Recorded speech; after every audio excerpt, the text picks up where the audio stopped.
तोच तिच्या हाताला हिसका बसला आणि ती पुन्हा येऊन त्याच्या छातीवर आदळली. जान, आता जा तू पळून, पण आज रात्री तुला पनिशमेंट भोगायची आहे, लक्षात आहे ना तुझ्या? तो बोलला. तशी ती मात्र त्याच्याकडे पाहतच राहिली. ह्यांना अजून लक्षात आहे तर? ओ गॉड, हे आणि ह्यांची पनिशमेंट, ती मनातच बोलली आणि त्याला धक्का मारून बाहेर पळून गेली. आता पुढे. तो मात्र तिला तसं बघून गालात हसला आणि केसात हात फिरवला त्याने. पण ती फक्त थोडंच पुढे गेल्यानंतर तिला लक्षात आलं की अरे, ह्यांनी तर कॉफी घेतलीच नाही आणि आता थंड पण झाली असेल. तिने डोक्यावर हात मारला आणि ती माघारी फिरली आणि पुन्हा बाल्कनीमध्ये आली. तो आता रेलिंगला हात पकडून उभा होता. मीत, तुम्ही बोलत बसलात आणि मग तिथे कॉफी पण थंड झाली, ती तोंड पाडत बोलली. तसं त्याने वळून तिच्याकडे पाहिलं तर ती पुन्हा आत आली होती. दे इथे ती कॉफी, मी पितो, तो बोलला. नाही मीत, ती आता कोल्ड कॉफी झाली आहे, मी दुसरी बनवून आणते, ती बोलली आणि जाऊ लागली. जान, नको ना जाऊस, दे इथे, मी पितो. तू टेस्ट केली होतीस ना, त्याने विचारलं. हो, मी केली होती टेस्ट, पण आता ही थंड झाली आहे, तुम्ही नका पिऊ, ती बोलली. जान, इट्स ओके डिअर, तो बोलला आणि तिच्या हातातला मग घेऊन ती थंड झालेली कॉफी पिऊन पण टाकली त्याने. इट्स डन, तो त्याचे ओठ पुसत बोलला. तशी ती त्याच्याकडे पाहतच राहिली. मीत, तुम्ही पण ना, मी आणली असते ना दुसरी गरम कॉफी, ती बोलली. तसं त्याने तिला स्वतःजवळ ओढलं आणि स्वतः बाल्कनीमधल्या झोक्यावर बसला आणि तिला मांडीवर बसवलं. ती आता एका बाजूने त्याच्या मांडीवर बसली होती. इट्स ओके मेरी जान, खूप टेस्टी होती कॉफी, तो तिच्या ओठांवर अंगठा घासत बोलला. तशी मोहरली ती. त्याने अजूनच तिला जवळ ओढलं. आता दोघांचेही ओठ खूपच जवळ होते. एकमेकांचे श्वास त्यांना तिथे जाणवत होते. त्याची नजर तिच्या ओठांवर होती, त्यामुळे ती खूपच बेचैनी फील करत होती. मीत, मी जाते खाली, ती कशीबशी बोलली. No, just keep looking at me, त्याच्याकडे फक्त बघत राहायला सांगत होता तो तिला. मीत, प्लीज, ती पुन्हा बोलली. तिची धडधड प्रचंड वाढली होती त्याच्या खूप जवळ येण्याने. जान, don't you want to taste me, तो तिच्या ओठांवर नजर ठेवूनच बोलत होता. त्याचे गरम श्वास तिला अस्वस्थ करत होते. Yes, I want to, but not now, please. हो, करायचे टेस्ट, पण आत्ता नाही, असं म्हणत होती ती. व्हाय, त्याचा प्रश्न.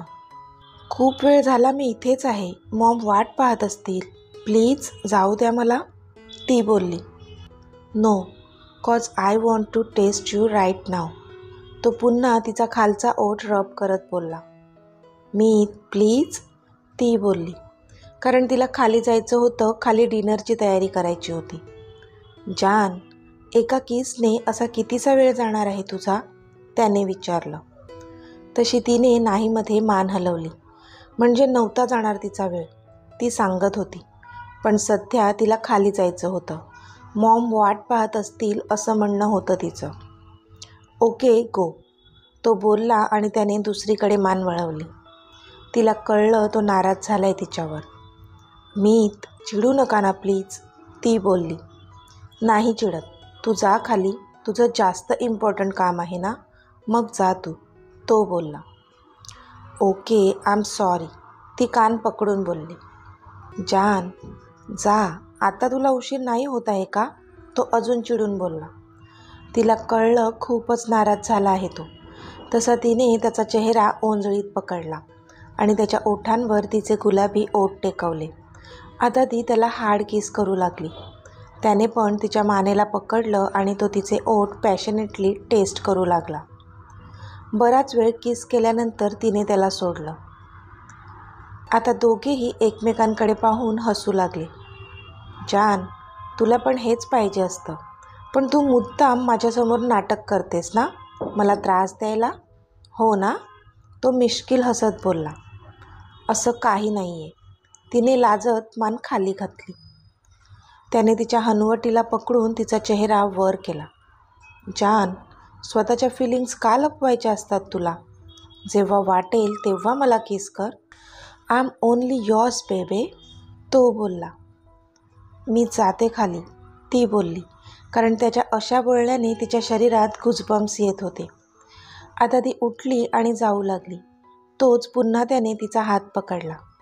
जान, आज खूपच सुंदर दिसतेस तू. साडीचा हा कलर खूपच खुलून दिसतोय तुझ्यावर. रात्री झोपताना चेंज करू नकोस sari, okay? I will help you in that. तो तिला डोळा मारत बोलला. तशी ती डोळे मोठे करून त्याच्याकडे पाहू लागली. तुम्ही ना, सोडा मला, ती बोलली आणि तिथून पळून गेली. तिला आता भयंकर लाज वाटली होती. तो मात्र तिला पाहून जोराने हसू लागला. ओ हो, माझं लाजाळूचं झाड, तो मनातच बोलला आणि तिच्या पाठोपाठ खाली गेला. सो अमित, कसा काय प्रोग्रेस आहे सिंगानियाज प्रोजेक्टचा? सगळे डायनिंग टेबलवर बसलेले असताना डॅडने अमितला विचारलं. Dad, we are working on it, आणि मला असं स्ट्रॉंगली वाटतंय की तो प्रोजेक्ट आपल्यालाच मिळेल. अमित खूप कॉन्फिडंटली बोलत होता. पण अमित, सगळ्या बाजूंनी स्टडी कर, ओके? कारण इतका मोठा प्रोजेक्ट आहे, त्यामुळे खूप बड्या कंपन्या तो प्रोजेक्ट मिळवण्यासाठी प्रयत्न करत आहेत.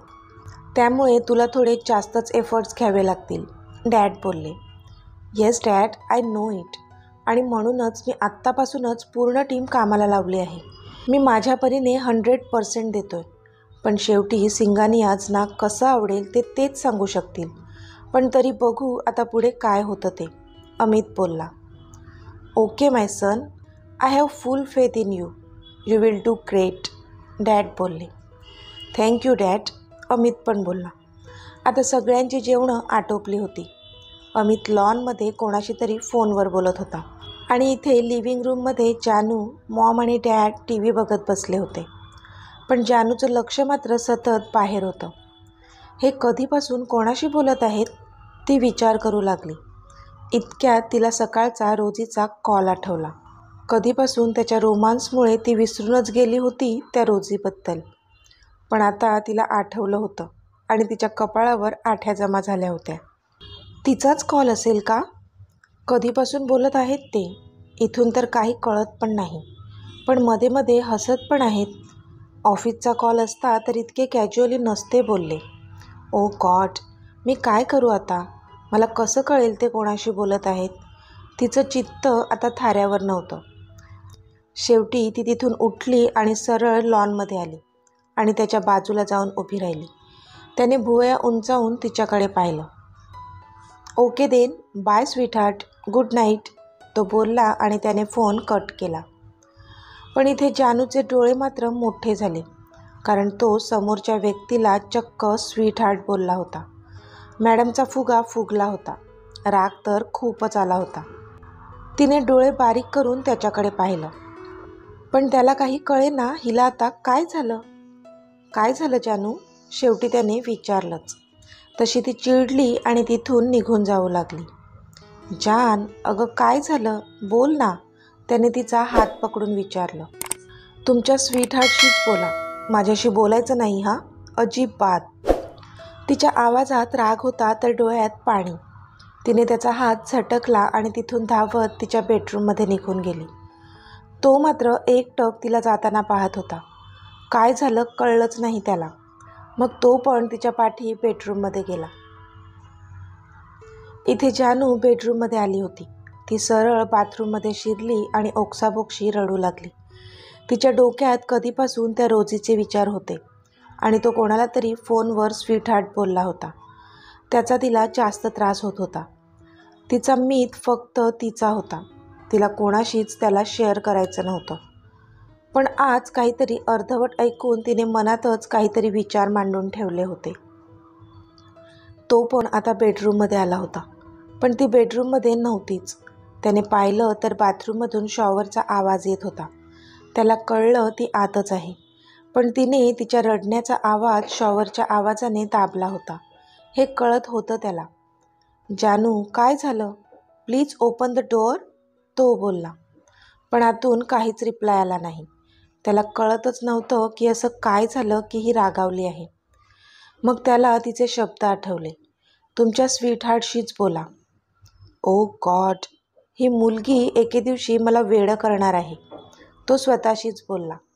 जान, अगं दार उघड, तुला वाटते तसं काही नाही आहे, मी सांगतो तुला सगळं, तू बाहेर तरी ये, तो विनवणी करत बोलला. पण मॅडम काहीच रिप्लाय देत नव्हत्या. खूप वेळ झाला तरी ती बाहेर येतच नव्हती. त्याला कळलं आता तिला बाहेर कसं आणायचं. त्याने तिथली एक खुर्ची पाडली आणि ओरडू लागला, आऊच मॉम.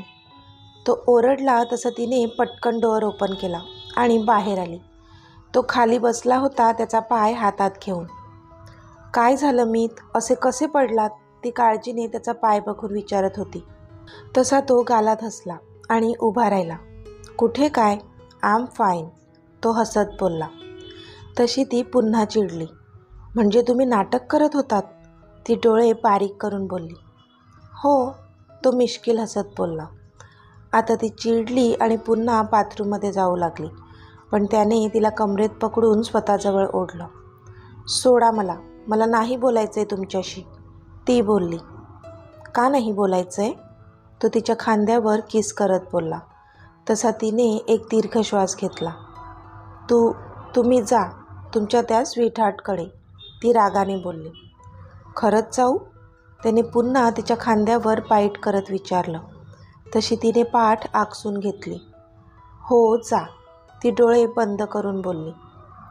आर यू शुअर, त्याने पुन्हा विचारलं. तशी ती वळली आणि तिने त्याची कॉलर पकडली. जीव घेईन मी तुमचा, तुम्ही जाऊन तर दाखवा, ती त्याच्या डोळ्यात बघत बोलली. माझा जीव तर तुझ्यात आहे, तो तिच्या गळ्यात हात गुंफत बोलला. तशी तिने नजर खाली केली. तुमच्याशी बोलण्यात कोणाला जिंकू देणार आहात का तुम्ही? बदला, अजून विषय बदला, ती हाताची घडी घालत बोलली. अगं विषय का बदलू मी, हा घे फोन आणि तूच बघ कोणाशी बोलत होतो मी. त्याने त्याचा फोन तिच्या हातात दिला. मला नाही बघायचं आहे, ती गाल फुगवून बोलली. अगं बघ, तुझी सवत असली मग, तो तिला डोळा मारून बोलला. तशी ती पुन्हा डोळे बारीक करून त्याच्याकडे पाहू लागली आणि त्याच्या हातातून त्याचा फोन हिसकावून घेतला. पण जसा तिने रिसेंट नंबर पाहिला, आपोआपच मान खाली घातली तिने, कारण तो नंबर मधूचा होता. तिलाच आता अपराधी वाटत होतं. तिला माहीत होतं त्या दोघांचं बॉन्डिंग काय होतं ते. आय एम सॉरी, ती बोलली. व्हॉट, कम अगेन, तो बोलला. सॉरी ना, प्लीज, ती आता चेहरा बारीक करून बोलली. असं नाही, पनिशमेंट भोगावी लागेल, तो तिला मागून मिठीत घेत बोलला. अरे देवा, अजून एक पनिशमेंट पूर्ण झाली नाही तरी दुसरीची गोष्ट करत आहेत हे, तिने मनातच डोळे फिरवले. काय पनिशमेंट द्याल, तिने विचारलं. सांगू, तो तिच्या उघड्या पोटावर त्याचं बोट फिरवत बोलला. तसा सरकन एक काटा तिच्या सर्वांगावर आला. तिच्या तोंडून आता शब्द फुटेना. उद्या सांगतो, त्याआधी कालची पनिशमेंट आज पूर्ण करूया. तो तसाच त्याचा हात तिच्या पूर्ण पोटावर फिरवत बोलला. आता मात्र ती वळली आणि तिने त्याला घट्ट मिठी मारली. त्याच्या तसं करण्याने तिच्या अंगात वीज सळसळत होती. तसा तो हसला. जान, तू अजून चेंज नाही केलंस?